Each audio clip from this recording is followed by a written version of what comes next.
जब हम आज़ादी की लड़ाई की बात करते हैं तो कई बड़े बड़े नाम जहन में आते हैं, है ना? लेकिन कई ऐसे हीरो भी हैं जिनकी कहानियां, जिनके किस्से हम तक पहुंचे ही नहीं।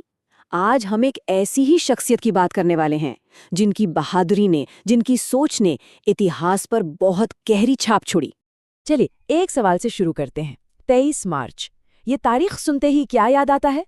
जाहिर है, शहीद भगत सिंह, राजगुरु और सुखदेव का बलिदान। और बिल्कुल, वो एक बहुत ही ऐतिहासिक दिन है।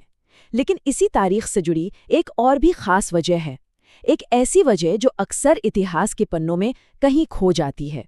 जी हाँ, इसी दिन जयंती होती है भारत की एक महान स्वतंत्रता सेनानी बसंती देवी की। एक ऐसा नाम जो सिर्फ हिम्मत का नहीं, बल्कि लीडरशिप और सोशल चेंज का भी सिंबल है। तो चलिए आज उनकी इस कमाल की कहानी को थोड़ा और करीब से जानते हैं। तो सबसे पहले बात करते हैं उनके साहस की, उनकी हिम्मत की। और ये सिर्फ बहादुरी की बात नहीं है, ये उस जमाने के हिसाब से एक रेवोल्यूशनरी, एक क्रांतिकारी कदम उठाने की कहानी है। जरा सोचिए, साल था 1921।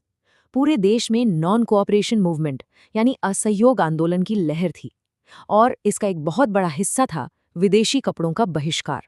अब देखिए, बसंती देवी ने सिर्फ इसे सपोर्ट ही नहीं किया, वो खुद सड़कों पर उतर आईं।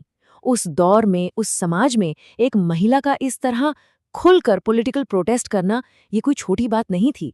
ये एक बहुत बड़ा, बल्कि कहें तो एक क्रांतिकारी कदम था।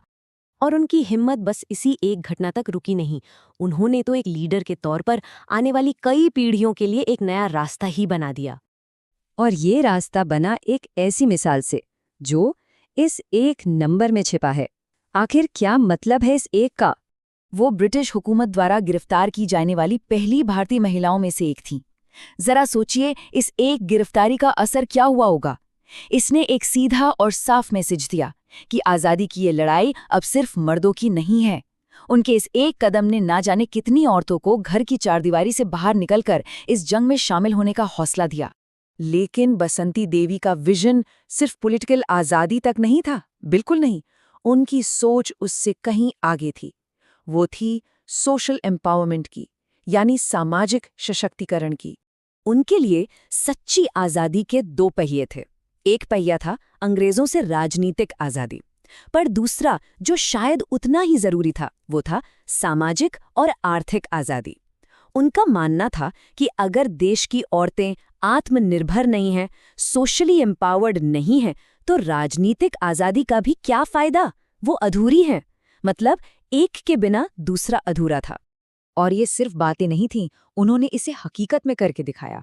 उन्होंने स्थापना की नारी कर्म मंदिर की। देखिए, ये सिर्फ कोई सेंटर नहीं था, ये अपने आप में एक पूरा मूवमेंट था।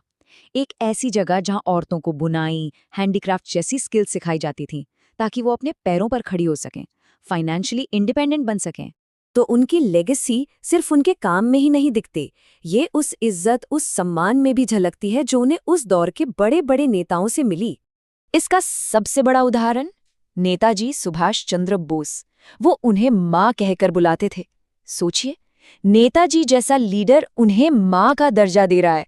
ये सिर्फ एक शब्द नहीं है, ये उनके लिए गहरे सम्मान का प्रतीक है। उनकी समझ, उनकी लीडरशिप के लिए एक बहुत बड़ी श्रद्धांजलि है।